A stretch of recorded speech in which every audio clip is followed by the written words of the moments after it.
तो जाहिद तंग नजर ने मुझे काफिर जाना और काफिर यह समझता है मुसलमान। हमने पूरे के पूरे इकोसिस्टम में इतना जहर भर दिया है। जहरीली हवा पहले तो उनको नुकसान करती है जिसके लिए आपने हवा छोड़ी है, लेकिन सर हवा वतन की सरहद को नहीं देखती है, धर्मों की सरहद को नहीं देखती है। वो जहर इधर भी लौट के आ रहा है और वो जहर जब आता है ना सब कुछ छत विच्छत करके। अभी मैंने हाल में देखा प्रधानमंत्री जी ने चिंता व्यक्त की, प्रधानमंत्री जी ने चिंता व्यक्त की, हमारे सुप्रीम कोर्ट ने चिंता व्यक्त की कि ये क्यों हो रहा है इस देश में। शाम से नुमाइश चलती है टेलीविजन चैनल्स पे, हिंदू मुसलमान, इंडिया पाकिस्तान। यहां हमारा सवाल रोटी का, रोजगार का, जो प्रधानमंत्री जी स्लोगन देते हैं वो स्लोगन क्या इसके साथ मेल खाते हैं? लेकिन कहां से ये सह मिल रही है इन टेलीविजन चैनल्स को? इस्लाम से लेकर के देर रात तक नुमाइश, घृणा की, नफरत की। सच्चर कमेटी और रंगनाथ मिश्रा आयोग दोनों के संदर्भ में अब्दुल वहाब साहब का ये रेजोल्यूशन, मुझे बेहद खुशी है। लॉटरी से आता है ये रेजोल्यूशन, आज यहां आया और हम सब चर्चा भी कर रहे हैं। हमारे मंतव्य, हमारे रुझान अलग अलग हो सकते हैं, लेकिन 20% आबादी के प्रति अगर हमारा दृष्टिकोण उचित नहीं है, हमारे दृष्टिकोण में समग्रता में लेने का अगर भाव नहीं है, तो मैं समझता हूं कि चाहे $5 ट्रिलियन की इकोनॉमी बना लें या आलीशान महल खड़े कर लें, एक मुल्क के रूप में हम तन्हा महसूस करेंगे। ये मेरा मानना था। अब्दुल वहाब साहब ने जब रेजोल्यूशन के बारे में बोलने खड़े हुए, मुझे लगा कि एक विस्तृत फलक पर वो अपनी बात रखेंगे, लेकिन एक झिझक मैंने देखी, एक संकोच सा देखा। मैं डर नहीं कहूंगा, एक झिझक, एक संकोच, एक रिलक्टेंस जिसको अंग्रेजी में कहते हैं। सर ये आज देश के मुसलमानों में अधिकांश की यही हालत है, एक झिझक, एक संकोच, एक रिलक्टेंस। ये सर मैं यकीन मानिए, मैं बस कुछ बातें रखूंगा। माननीय उपसभापति महोदय, प्लीज। समाज के अंदर ध्रुवीकरण है, इससे कोई इंकार नहीं कर सकता, और यह भी कोई इंकार नहीं कर सकता कि यह ध्रुवीकरण समाज के लिए अच्छा है, इलेक्शन के लिए अच्छा हो सकता है, चुनाव के लिए अच्छा हो सकता है, लेकिन ध्रुवीकृत समाज अंदर अंदर उसको दीमक चाटने लगता है। अड़ोस पड़ोस देख लीजिए, जो मजहब के नाम पर मुल्क बने, आज उनकी क्या हालत है। अरे वो तो एक भी नहीं रह पाए, भाषा मजहब पर भारी पड़ गई। बांग्लादेश का जन्म हुआ। हमारे यहां जो परिस्थितियां सर उठा रही हैं, उन सर उठाने वाली परिस्थितियों पर कब्जा करना होगा, क्योंकि हालात आज ये हो गए हैं माननीय सभापति महोदय कि हम कपड़ों से पहचानते हैं। तो जाहिद तंग नजर ने मुझे काफिर जाना और काफिर यह समझता है मुसलमान हूं मैं। ऐसे अगर समाज बटेगा कि मेरी जुबान से, मेरी भाषा से, मेरे परिवेश से, मेरे परिधान से आप पहचान करेंगे, उसके आधार पर निर्णय करेंगे, तो वो समाज के लिए उचित नहीं है। क्योंकि इस रेजोल्यूशन का जो आखिरी जब वो एक्सपेक्ट करते हैं, वो लाइन बहुत महत्वपूर्ण है sir. To enact a legislation for prevention of atrocities against minorities of the country so as to build confidence amongst Muslims who were vulnerable। साहब सी बात है सर, देश आजाद हुआ, राकेश भाई ने भी बहुत विस्तार से बात रखी, देश की आजादी, तकसीम, पार्टीशन। सर मैं हाउस में, सर असल में क्या है ना, मेरे अंदर का या राकेश भाई के भी अंदर का शिक्षक मरा नहीं है, तो अक्सर हम जब बोलते हैं जी सर, आप सिर्फ आपको मैं छात्र तो मान ही नहीं सकता मैं तो आपके मैं सिर्फ ये कहना चाहता था, लेकिन तारतम्य भी टूट जाता है कि वो जो पार्टीशन का वक्त, और मैं अक्सर लोगों से कहूंगा कि आप कम्युनिस्ट हो, कांग्रेस हो, बीजेपी, जनसंघ के लोग हों, निर्दलीय हो, फ्री थिंकर हो, लास्ट फेज जो प्यारेलाल जी की है, बापू की जिंदगी का लास्ट फेज, सर उसको पढ़ा जाए। शायद 47-48 में उस लास्ट फेज को पढ़े जाने की उतनी जरूरत नहीं थी जितना 2023-24 में लास्ट फेज को पढ़े जाने की जरूरत है। हम तो आजादी का अमृत वर्ष मना रहे हैं ना, पहली सालगिरह हुई थी आजादी की 48 में। हमें उस यात्रा में देखना पड़ेगा सर कि हम कब उल्टे पांव की यात्रा पे निकल गए। और दुनिया का इतिहास गवाह है सर कि डर और खौफ अपने एक समुदाय के लिए अगर आप पैदा करते हैं और उल्टे पांव की यात्रा पर चले जाते हैं तो अंततः वो आपका भी भला नहीं करती, क्योंकि political power is never permanent sir. No, every political power, I have said this in this house, has an expiry date. व्यक्तियों का, विचारधारा का एक एक्सपायरी डेट होता है. अरे हमने तो वो दौर देखा था, सोवियत रूस कभी खत्म ही नहीं होगा, खंड खंड हो गया. हमने वो लोग देखे थे जिनके बारे में लोग कहते थे कि इनके राजपाट में सूर्य कभी डूबता नहीं. सर, उनका सूरज ऐसा डूबा. उसी दौर में एक बात कही थी कि किसी भी सभ्यता, और अपने देश को हम कभी देश नहीं कहते हैं, हमारे तमाम मित्र अग्री करेंगे, सहमत होंगे, हम इसको सभ्यता कहते हैं, हिंदुस्तान की सभ्यता.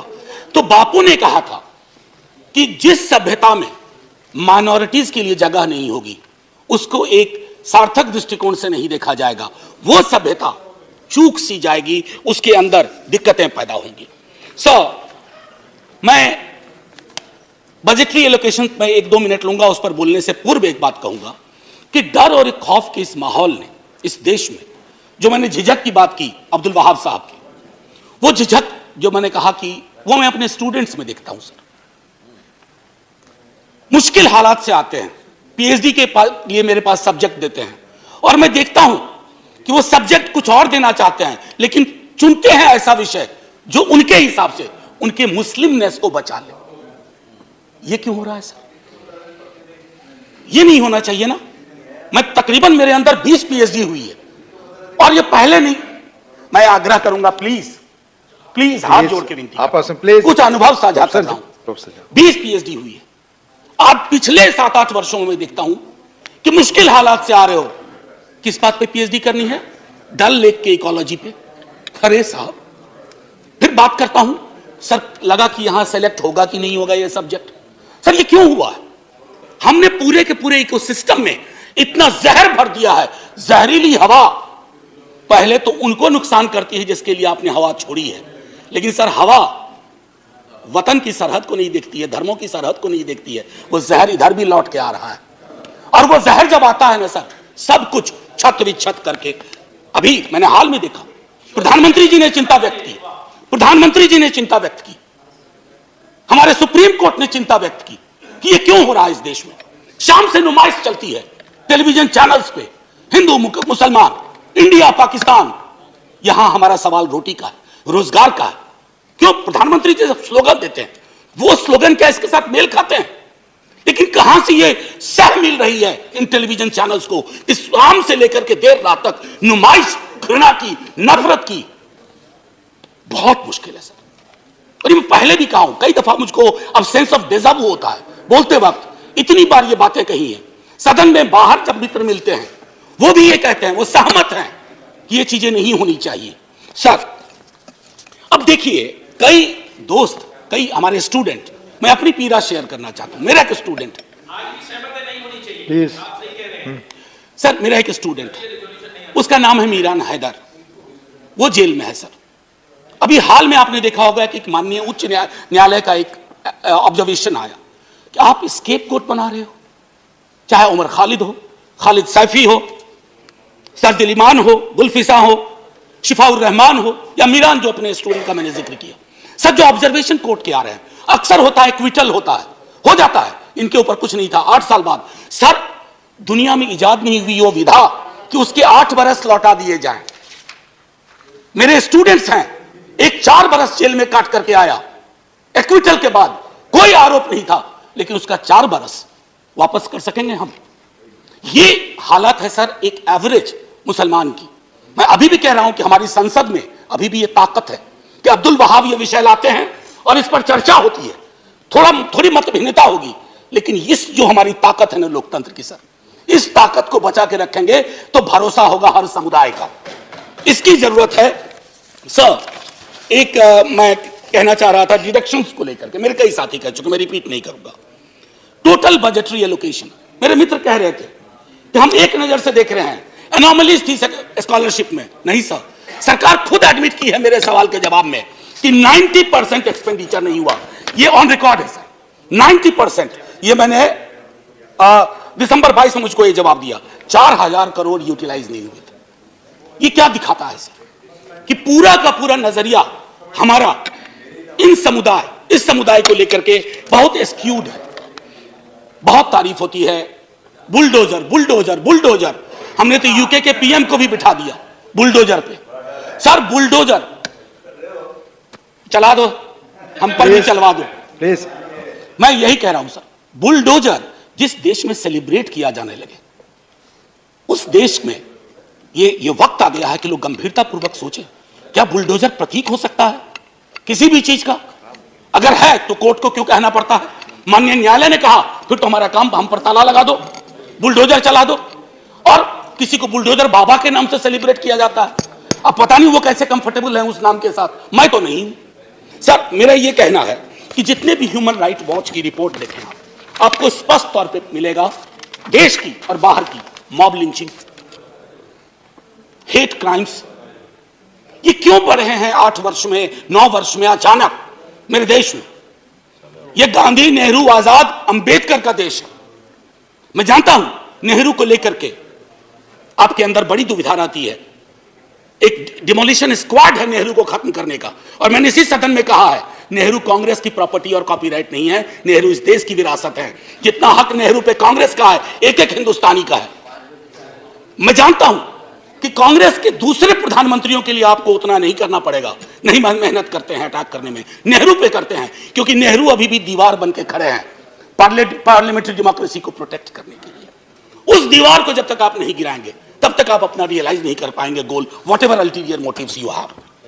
सो मैं अब इसको बाकी चीज को, जैसे अब मैं एक बात कहूं, हमारे बिहार के एक मंत्री हैं, सब लोग, मैं नाम नहीं लूंगा, बात बात पे वो मंत्री महोदय कहते हैं कि पाकिस्तान चले जाओ, पाकिस्तान चले जाओ।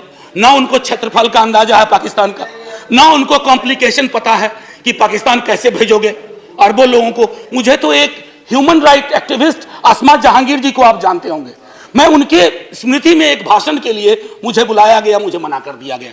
तो पता नहीं वो मंत्री महोदय डेली कागज लेके बैठते हैं, इसको पाकिस्तान भेजो, उसको पाकिस्तान भेजो। अरे हम सबको भेज दोगे पाकिस्तान तो मंत्री जी आप किसके मंत्री रहोगे? आपका इलाका खाली हो जाएगा। अब वो सीमांचल गए, सीमांचल में पलायन हो रहा है, उन्हीं की पार्टी के लोगों ने कहा कि ये गलत बात है, कोई पलायन नहीं हो रहा, लेकिन आपको वो कैराना मॉडल ढूंढना था सीमांचल में। तो जब तक पूरा का पूरा अब मैं आपको छोटी वानगी देके खत्म करूंगा। एक मोहतरमा है, वो कहती है चाकू तेज रखना, पता नहीं कब जरूरत हो जाए। ये है सर, और इनको मन से माफी नहीं मिली थी एक बार। दूसरे हैं if you want remain silent if somebody tries to kill our mother. ये गाय के बारे में है, सुना 14 तारीख को काऊ हक डे है। मैं भी कोशिश करूंगा सर, हालांकि हमको मरखानी गाय मिल जाती है अक्सर जिंदगी में। भाग्य की बात है। तेरा नाम क्या है? मैं कुछ चुनिंदा उदाहरण दे रहा हूं, ये महत्वपूर्ण लोग हैं। तेरा नाम क्या है? मोहम्मद नाम है तेरा, आधार कार्ड दिखा। Hindus who don't vote for me have miyan blood in their veins. महत्वपूर्ण व्यक्ति हैं, मंत्री के पद के लगा। ना अली ना बाहुबली, केवल बजरंग बली, ये भी महत्वपूर्ण व्यक्ति हैं। जो लोग सूर्य नमस्कार को नहीं मानते उन्हें समुद्र में डूब जाने चाहिए। ये तो बहुत बड़े व्यक्ति हैं और अपने आप को नया ऑपरेटिंग सिस्टम बनाना चाहते हैं। हमारे प्रधानमंत्री जी के बरक्स। और इकोनॉमिक बाइकॉट की अक्सर बात होती है, जालीदार टोपी की बात होती है। दिक्कत यह हो गई है सर कि कश्मीर, रोहिंग्या और फलस्तीन जैसे भी मुद्दे को आप मुस्लिम एंगल से देखते हैं। नहीं सर, ह्यूमन राइट एंगल से देखिए, उसमें भी समाधान के लक्षण है। यहां तो घर तक लोगों को नहीं मिलते। ये परिस्थितियां हैं, उनको जान। आखिरी में सब, बस 1 मिनट लूंगा, आखिरी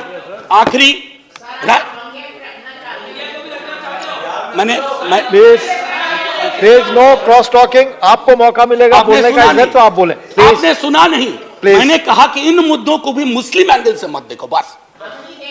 प्लीज आपस से बातचीत नहीं, प्रोफेसर जहां बोले कंक्लूड कर प्लीज। नहीं, वो आदत नहीं है please don't listen to them. मैं तो इसी चीज की पैरवी हमेशा करता हूं, you listen to us, I listen to you. Democracy is all about speaking and listening, more of listening than speaking. ये सबसे अपेक्षा है इस सदन में। जी सर, सबसे अपेक्षा है कि डेमोक्रेसी, जैसा आपने कहा, सुनने और धैर्य से जानने का, सुनने हर और सुनाने की चीज है, सुनने सुनाने की हर पक्ष से। सर आखिरी, मैं राही मासूम रजा बहुत बड़े लेखक हुए, आधा गांव लिखा, लेकिन एक व्यापक समाज में उनकी प्रसिद्धि हुई कि राही मासूम रजा ने महाभारत की स्क्रिप्ट लिखी थी, जो बहुत फेमस सीरियल हुआ था। मैं उनकी एक छोटी कविता पढ़ना चाहता हूं सर, आपकी इजाजत से। मेरा नाम मुसलमानों जैसा है, मुझको कत्ल करो और मेरे घर में आग लगा दो। मेरे उस कमरे को लूटो जिसमें मेरी बयानें जाग रही हैं, और मैं जिसमें तुलसी की रामायण से सरगोशी करके कालिदास के मेघदूत से कहता हूं मेरा भी एक संदेश है। मेरा नाम मुसलमानों जैसा है, मुझको कत्ल करो और मेरे घर में आग लगा दो, लेकिन मेरे रग रग में मां गंगा का पानी दौड़ रहा। मेरे लहू से चुल्लू भर महादेव पर फेंको और उस योगी से कह दो महादेव अब इस गंगा को वापस ले लो। यह जलील तुर्कों के बदन में गाढ़ा गया लहू बनकर दौड़ रही है। इसके आगे कुछ नहीं कहना है सर। जय हिंद, धन्यवाद।